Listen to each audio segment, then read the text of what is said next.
Professor Davis here. We're going to be taking a look at the endocrine system, specifically the diseases and disorders. Now, of course, just like before, a little bit of an overview, a little bit of anatomy and physiology when we talk about patho. The endocrine system includes many glands, and the purpose of these glands are to release a special chemical messenger that we call hormones. They normally will release these hormones and they travel through the bloodstream. Now, it does start with a connection between the brain and the endocrine system, and that connection is the hypothalamus. The hypothalamus is part of the brain. However, it does produce several types of hormones. Most of the time, the hormones released from the hypothalamus are going to be what we consider release factors or inhibiting factors. So they're going to cause another gland to either release something or stop releasing something. We then see the master gland of the endocrine system. This is going to be the pituitary gland. The pituitary gland is important because it does have two parts to it. It has an anterior part of the pituitary, and that part's going to produce and release many different hormones, whereas the posterior pituitary is only going to release two hormones. They don't even make them. Those hormones are made in the hypothalamus, but they're stored in the posterior pituitary. We then see the pineal gland is also located in the brain. It is part of the diencephalon, and this one is going to release the hormone melatonin. We then have the thymus and the thyroid gland, which are located in kind of your mediastinum area in the throat and chest area. The parathyroids are found on the back of the thyroid gland. We also see the adrenal glands, and you can see them here in the picture. The adrenal glands are like little party hats on top of the kidneys. Pancreatic islets are in the pancreas. Now, the pancreas does play a role in the digestive system as well as a role in the endocrine system. And then, of course, the ovaries and testes. These guys are a big component, of course, of the reproductive system, but they do play a major role here in the endocrine system by releasing all of the sex hormones. All right, so guys, if we take a look here, I've included a few charts on the next two slides that show you the different types of hormones that are released and what glands release them. They've also put them in their chemical class, whether it's like a protein or a fat type of hormone. They're going to travel differently through the blood because of the fact of their characteristics. And then also we have the effects of the hormone. So if you look here, the anterior pituitary gland is listed first. So we have 6 different hormones that are released by the anterior pituitary. The first is the growth hormone, and it promotes growth of your body tissues. We also see prolactin. Prolactin promotes milk production. Thyroid stimulating hormone, or TSH, is going to go tell the thyroid to release its hormones. The adrenocorticotropic hormone, or ACTH, is going to go and talk to the actual adrenal cortex. So those adrenal glands, those little hats on top of the kidneys, and it's going to tell them to release some hormones. Follicle stimulating hormone and luteinizing hormone, those two are going to talk to the testes and the ovaries, your gonads, and they are going to help with gamete production, which is the production of egg or sperm, and also the release of hormones. Now, the posterior pituitary releases two, but it does not make these two hormones. This includes the antidiuretic hormone, or ADH. This is going to talk to your kidneys, and it's going to ask your kidneys to reabsorb water. This is going to be due to either your blood levels being low, due to like hemorrhaging or low blood pressure, maybe dehydration, but the kidneys are going to help compensate for that by holding on to any and all water. Oxytocin is also released by the posterior pituitary, and it stimulates uterine contractions during childbirth. We then have the thyroid gland, and if you'll notice here, the thyroid gland does produce two kind of groups of hormones. The first group are T3 and T4. These are the hormones that the thyroid releases that are related to your metabolism. They are going to help with your metabolic rate. On the other hand, calcitonin released by the thyroid is going to help with your calcium levels, and it's going to help reduce your blood calcium levels, causing that calcium to be stored in your bone. The parathyroid glands are going to be on the backside of the thyroid, and they are going to produce the opposite of calcitonin. In this case, they are going to increase your calcium levels when need be, and this is through parathyroid hormone, or PTH. Now, if you'll notice, parathyroid hormone and calcitonin are opposites, so they are considered antagonistic hormones because of them being opposites. In the adrenal glands, we do see that there's two sections that release hormones. The cortex is the outer section of that gland, and it's going to release the hormones like aldosterone, which increases your blood sodium levels. Now, this is going to talk to your kidneys and cause them to hold on to sodium In turn though, guys, water likes to follow sodium, so this also decreases your water output in your urine. Cortisol, also known as cortisone, is going to increase your blood glucose levels. It's a lot of times known as the stress hormone because it helps your body be able to cope in stressful situations. The adrenal gland with the medulla, the inner part, is going to release two hormones, epinephrine and norepinephrine. This is also known as adrenaline and noradrenaline. These stimulate the fight or flight response along with your nervous system. The pineal gland releases melatonin. This is going to help regulate your sleep cycles. You start to produce more melatonin when it starts to get dark outside, and so that's what causes you to start to be sleepy. The pancreas is going to release two antagonistic hormones. Insulin's released to help reduce your blood sugar. So if your blood sugar is too high, insulin gets released in order to help lower it. On the other hand, if your blood sugar gets too low, glucagon is going to be released so it can help raise your blood sugar. The testes are going to release testosterone. This is a hormone that stimulates the development of the male secondary sex characteristics, as well as helping produce sperm. Estrogen and progesterone are the hormones released by the ovaries.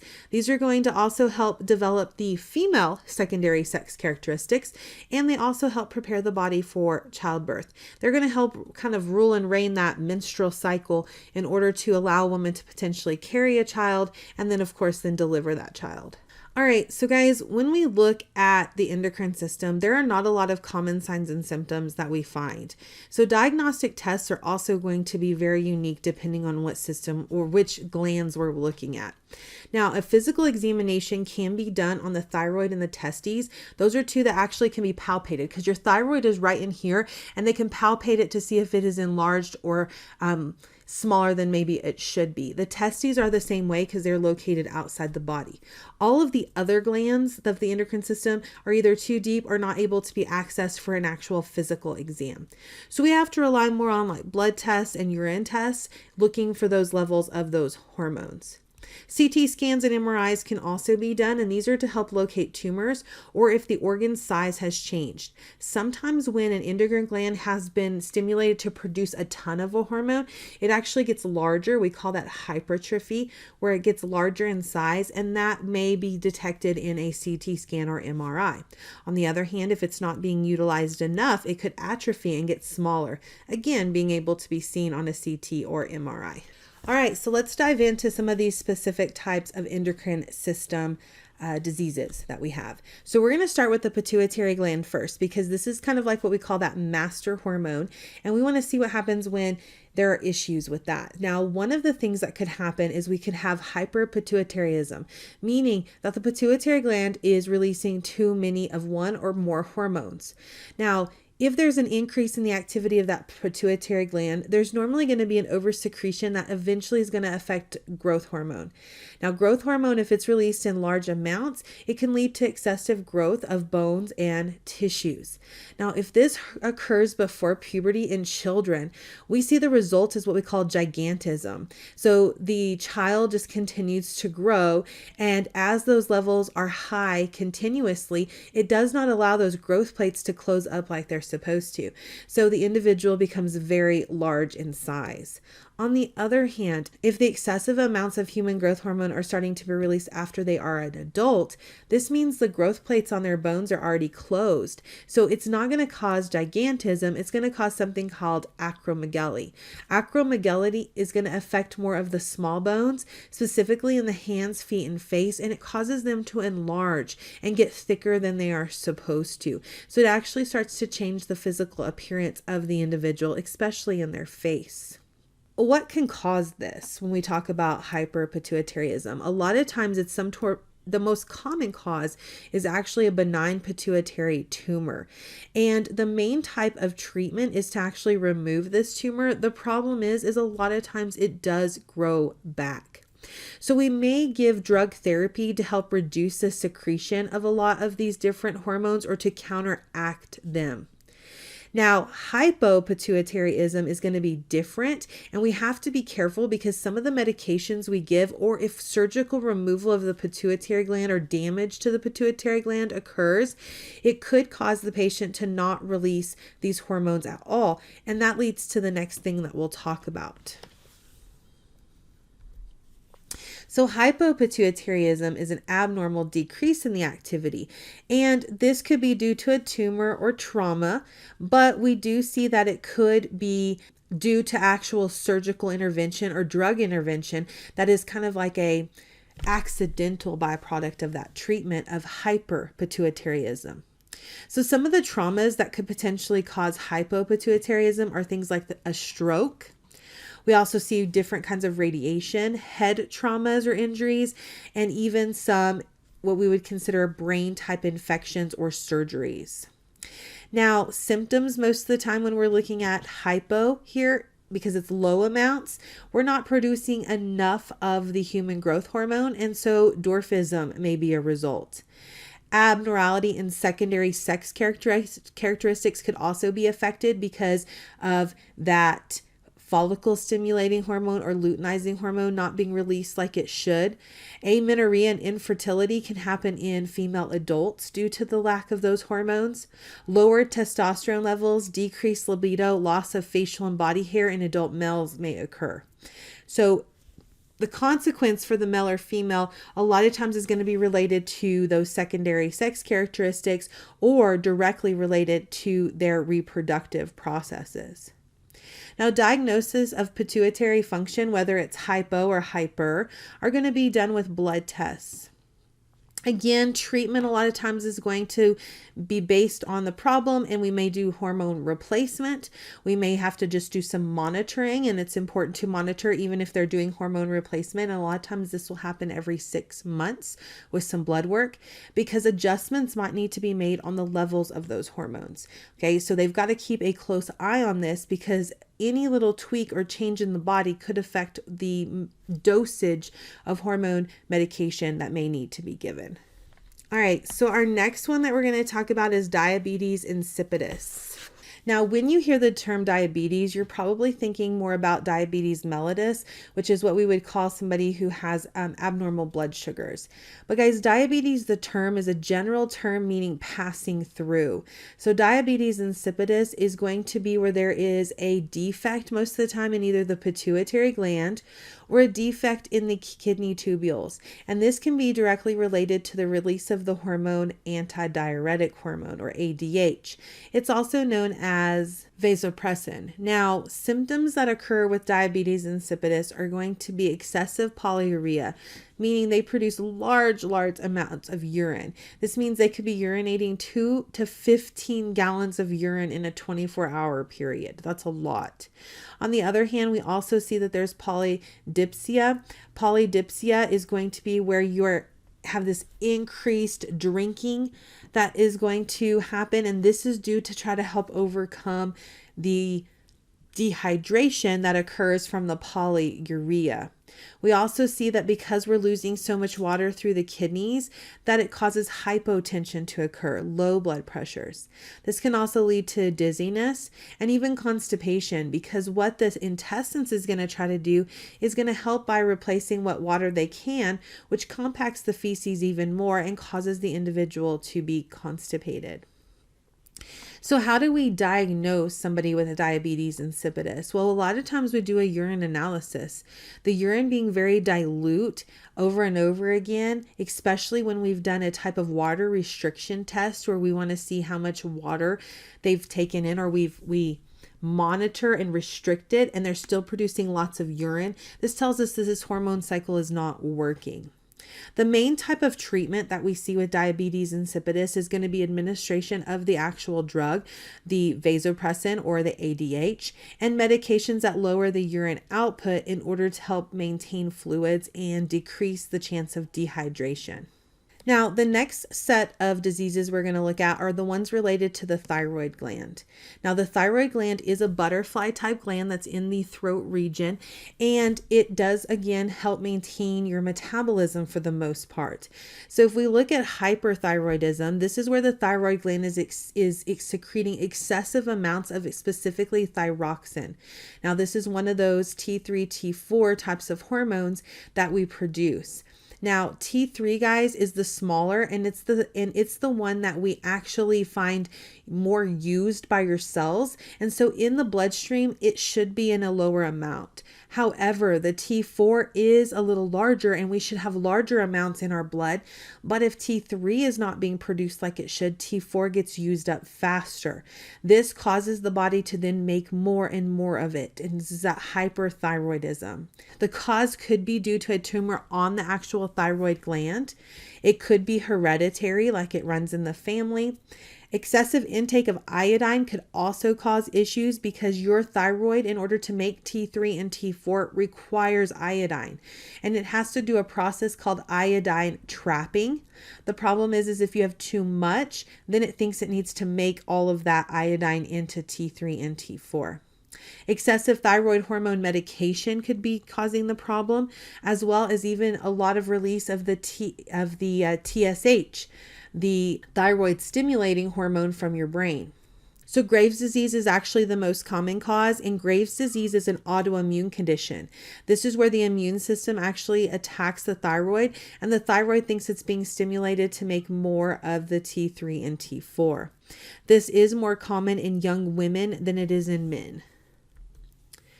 So when we continue with this, Graves' disease is that autoimmune condition we just talked about. Symptoms for hyperthyroidism, even if it's not Graves' disease, are going to be things like a potential goiter that develops. And a goiter is where the thyroid gland actually enlarges and gets very large under the skin because it is being overworked. That has to do with that hypertrophy we talked about.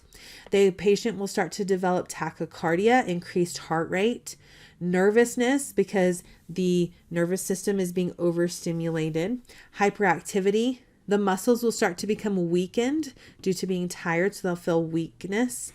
Excessive excitability, again, their nervous system is on edge and it's very excitable, and tremendous appetite, but still weight loss. It hijacks and causes their metabolism to go into hyperdrive in these cases.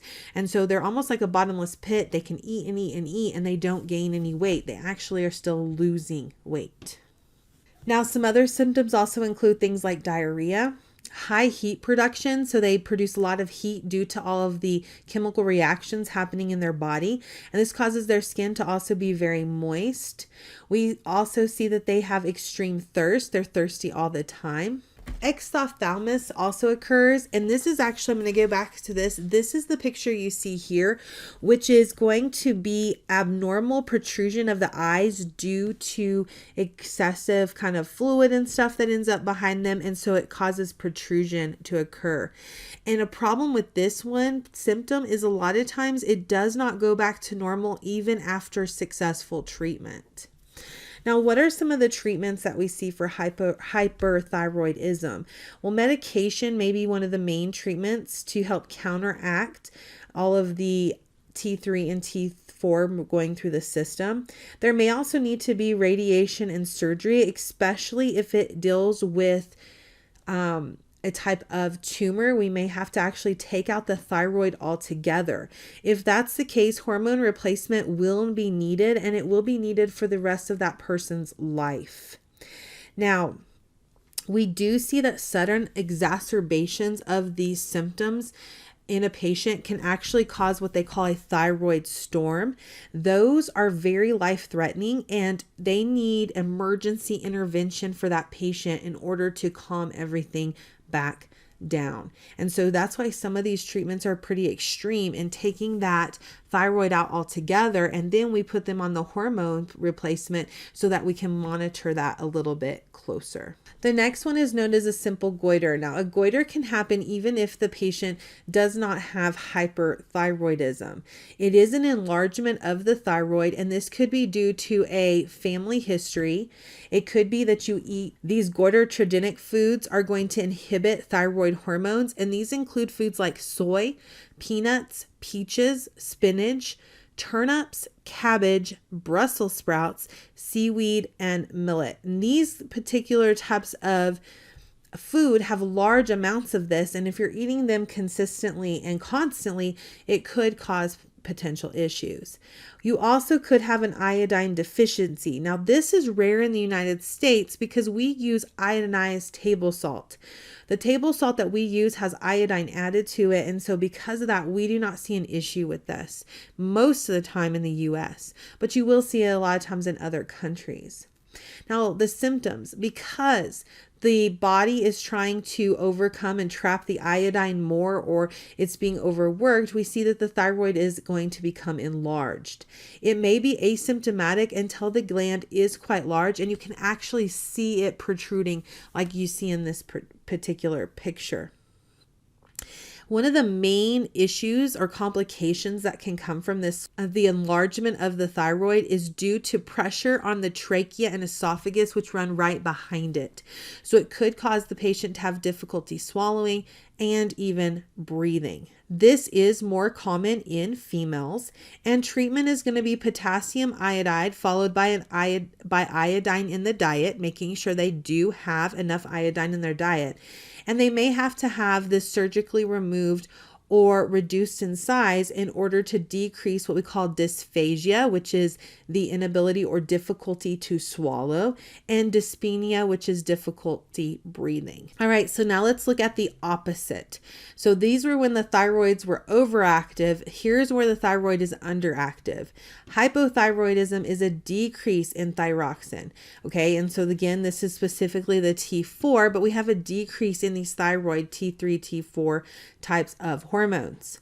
Now, there's two groups here we see. If it happens in adults, if we have hypothyroidism in adults, it's called myxedemia.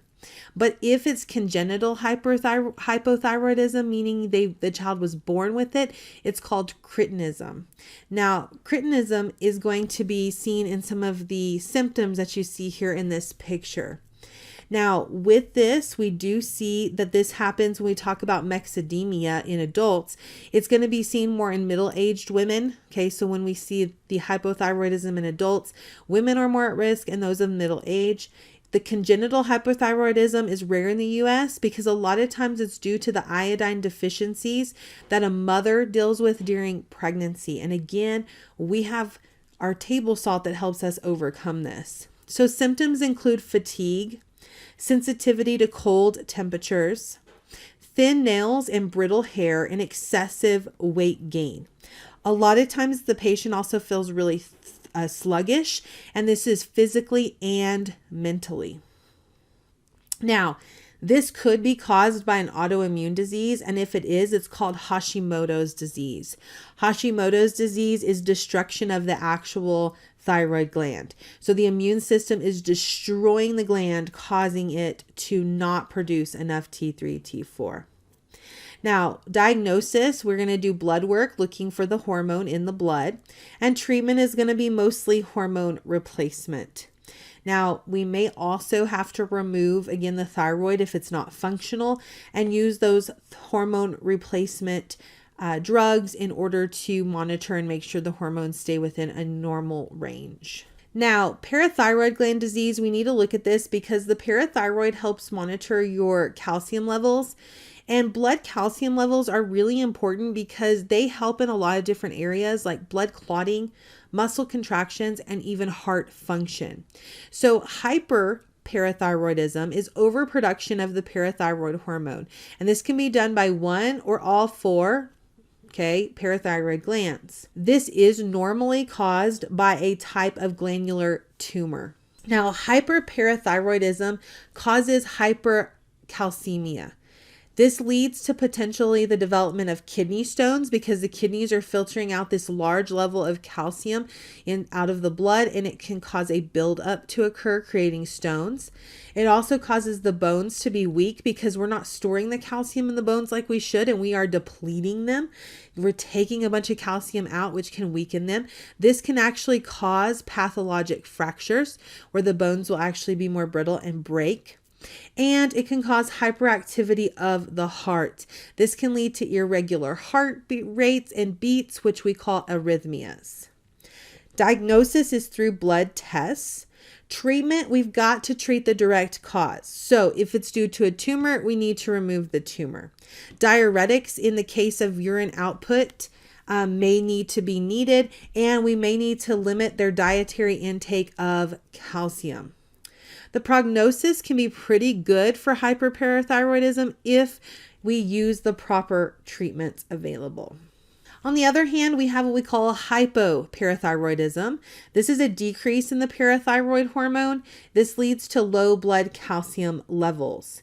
Now, this can result after surgical removal of all of the parathyroid glands. Maybe the patient was having hyperparathyroidism and we needed to take the parathyroid glands out in order to treat that. We could cause the patient to then develop hypoparathyroidism. Okay, this can cause irritability of muscles. That's called tetany. Okay, so tetany is where the muscles are more irritable and they start to kind of cramp up in that sense.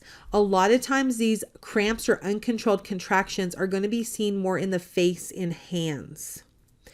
Okay, now with diagnosis, we would use, of course, blood tests to help us look at the parathyroid hormone levels, but there's also two different signs we can look for. The first one is the Chauvistic sign. This one is going to be where you actually kind of like rub the tip right here of their, you take your finger, or you could use like a cotton swab, and you rub right in front of their ear in this particular area. This is a tapping. You can even do this where you tap it over the facial nerve, and it can cause, if it's a positive sign, it will cause facial muscle spasms. So you'll sit here and tap it, and then their muscles will start to spasm. The other one is called the Trousseau sign, and this one is going to be where you actually get a spasm that we find in the arm. Okay, so what they do is, one way to check this is that we put on the blood pressure cuff, and instead of actually just taking their blood pressure, which you would do as well, but you fill it up and you wait to see the pressure on the nerves if it causes there to be a muscle spasm. And a lot of times you'll see the hand spasm kind of pull up like this. Okay, where we see a flexion of the wrists and some of the fingers in the picture that you see here. So these are two positive signs that may take place. Now, when we look at this, treatment a lot of times is going to be, of course, calcium, because the calcium levels tend to be a lot lower, but also vitamin D. In order for you to absorb calcium from your diet, you need active vitamin D to do so.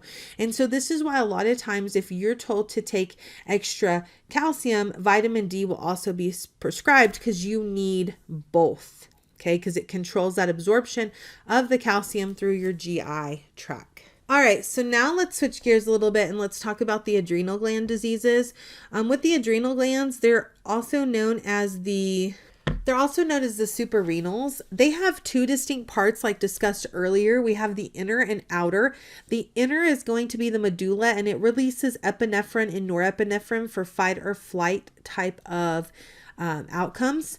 On the outer, though, we do see that it is going to be more of the cortex that's going to be controlled by ACTH from the pituitary glands. So when we look at the inner, they're directly stimulated by the nervous system, and the outer is going to be directly stimulated by another hormone. So guys, the adrenal glands secrete a couple of things. They secrete the mineral corticoids. They also secrete the glucocorticoids and some sex hormones. So the mineral corticoids are things like aldosterone. The glucocorticoids are going to be cortisol and hydrocortisone. We see the sex hormones, which are the androgens and estrogens. Now guys, aldosterone is to help regulate salt balance. And we see that cortisol, or what we call hydrocortisone, is to help regulate carbohydrate metabolism, and it also acts as an anti-inflammatory. Androgens are hormones that are more male sex hormone related, whereas estrogens are female. So let's talk a little bit about cortisone. Cortisone is a glucocorticoid, and it's used to treat inflammatory disease. It's helped to treat things like arthritis. But we need to be careful, because we need to make sure that we're only using it for short-term use, meaning like throughout the year, you can only have so many treatments of cortisone, because there are some major side effects that can come from the overuse of cortisone. So cortisone side effects are things like hypertension, ulcers. The patient can start to develop a moon-shaped face, drowsiness, and they may mask their symptoms of infection because this is an anti-inflammatory. It weakens the immune system. And so because of this, you may not find the patient having signs of infection as early as you should. So we have hyperadrenalism, which is the oversecretion of the adrenal cortex hormones. Now there's a number of different kind of syndromes that we can see here. So let's take a look. And it depends on the type of hormone from the cortex that's being oversecreted that determines the type of syndrome. So this first syndrome is going to be Conn's syndrome. This is an overproduction of the mineralocorticoid the mineralocorticoid aldosterone. Now this affects people mostly between the ages of 30 and 50, and it is more common in women. This is normally due to an adrenal cortex tumor. And symptoms include things like hypokalemia. This is decreased potassium levels, alkalosis, and hypertension. Now, this is hypertension that is resistant to normal treatments. So this isn't just like your normal high blood pressure that we can give you blood pressure medication for and it fixes. It's not that kind of high blood pressure. Now, the hyperkalemia causes abdominal pain, diarrhea, chest pain, heart palpitations or arrhythmias. We see muscle weakness, numbness in the limbs, nausea, and vomiting. Alkalosis can cause confusion. This could progress to what we call a stupor or even coma if left untreated. Patient can have hand tremors, lightheadedness, muscle twitching, nausea and vomiting as well, numbness and tingling in the face, hands, or feet, and prolonged muscle spasms. The main treatment for Conn's syndrome is to remove the tumor that is present. The next one's known as Cushing's syndrome. This is an overproduction of the glucocorticoid cortisol. The cause tends to also be a tumor or even a pituitary tumor. So it doesn't have to be just a tumor on the actual adrenal cortex. It could also be in the pituitary gland. Now, symptoms include a round moon-shaped face, buffalo hump on the upper back, fatigue and weakness, poor wound healing. This is due to the immune system not really working. Rotund abdomen with very pencil thin arms and legs. Hypertension. Striae, which are stretch marks on the skin. And treatment is removal of the tumor. And then they would have to do lifelong hormone replacement therapy. So we would remove the tumor, but then we would be monitoring and replacing their hormone levels with medication. The next one we have is the androgenital syndrome. This is also known as what we call adrenal virilism. This is an overproduction of the sex hormones. Now, the cause a lot of times is going to be heredity, and it's going to be a hyper excretion of these sex hormones. Now, depending on if it's a hypersecretion of the androgen, we see the symptoms are going to be precocious pituitary in males. This means early development. In females, if it's an excessive amount of the androgen, we see that they're going to have excessive hair growth on their legs, chest, and abdomen. Their clitoris will start to become enlarged, and we see that their voice will deepen. Another side effect would be that they would have amenorrhea, meaning they don't start their periods or they stop having them. If the estrogens are the ones being overproduced in females, it causes precocious puberty, meaning it starts earlier than it should. In males, though, gynecomastia, which is breast development. Testicular atrophy can also occur, as well as decreased libido. In adult females, virilism leads to symptoms of hirsutism. This is abnormal hair on the face and body, decreased breast size, and of course, amenorrhea. Treatment is removal of a tumor, or if it is hereditary, trying to decrease the amount of hormones that are being produced. We can then see that there could be hypoadrenalism or Addison's disease. This is a low secretion of the hormones of the adrenal cortex. And this tends to be an autoimmune disease. It could also be a pituitary tumor. It could be caused by tuberculosis. Prolonged steroid and hormone therapy could also cause this. The symptoms of Addison's disease could be mild to life-threatening. It causes a depletion a lot of times of sodium, which leads to diarrhea and dehydration, as well as hypoglycemia. Increased ACTH levels can cause the hyperpigmentation in their skin. So they may have a more yellow or dark brown skin pigment or tone.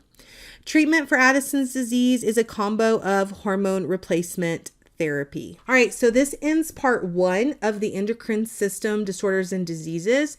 If you have any questions or concerns, let me know. And we will have the next video for part 2 to finish these up.